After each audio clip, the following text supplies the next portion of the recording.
தன்னுடைய குவாரியை காப்பாற்றுவதற்காக இல்லீகலாக கல்குவாரி நடத்துவதற்காக ஒரு கட்சியிலிருந்து தாவி உங்கள் கட்சிக்கு வந்து அந்த குவாரியை நடத்துகிற ஒருத்தர் எப்படி நியாயமாக நடந்து கொள்வார்? அவரை வைத்துக்கொண்டு எப்படி தூய்மையான நேர்மையான நிர்வாகத்தை ஆட்சி நீங்கள் கொடுப்பீங்க? நான் சொல்கிறது ஒரு பான சொத்துக்கு ஒரு சோறு பதம் சொன்னேன். இந்த பாரி என்பவர் ஒரு சாம்பிள் தான். இப்படி தமிழ்நாடு முழுக்க பல பாரிகளை நம்ம கண்டெடுத்து கொடுக்க முடியும். இந்த ஆய்வு அப்படிங்கிற பேரில் மரியாதைக்குரிய அமைச்சர் டி.கே. பிரபு அவர்கள் நடத்திய ஆய்வு ஒரு போலியான ஆய்வு என்பதற்கு இது ஒரு சான்று.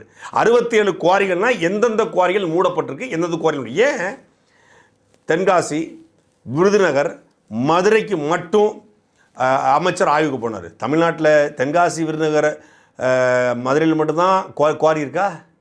கிருஷ்ணகிரியில் குவாரியே இல்லை, கோயம்புத்தூரில் குவாரியே இல்லை, திண்டுக்கல்லில் குவாரியே இல்லை, திருச்சியில் குவாரி இல்லை, கரூரில் குவாரி இல்லை, இல்லை அங்கெல்லாம் இல்லையோ, திருவள்ளூரில் குவாரி கிடையாது, செங்கல்பட்டில் குவாரி கிடையாது, பெரம்பலூரில் குவாரி கிடையாது. தமிழ்நாட்டில் எனக்கு தெரிஞ்சு தஞ்சை டெல்டா மாவட்டங்களில் மலைகள் கிடையாது பெருசாக, இந்த குளிப்பாறைகளும் பெருசாக கிடையாது. அங்கே தான் வந்து குவாரிகள் எண்ணிக்கை ரொம்ப குறைவு இருக்குது, ரொம்ப குறைவு.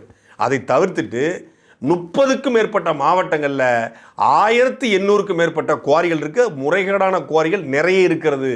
அப்புறம் ஏன் அமைச்சர் அங்கெல்லாம் ஆய்வுக்கு போல? இவ்வளவு பெரிய நாட்டில் 67 குவாரிக்கு மட்டும்தான் முறைகேடாக நடந்துச்சா? மற்றெல்லாம் ஒழுங்காக நடந்துக்கிட்டு இருக்கா?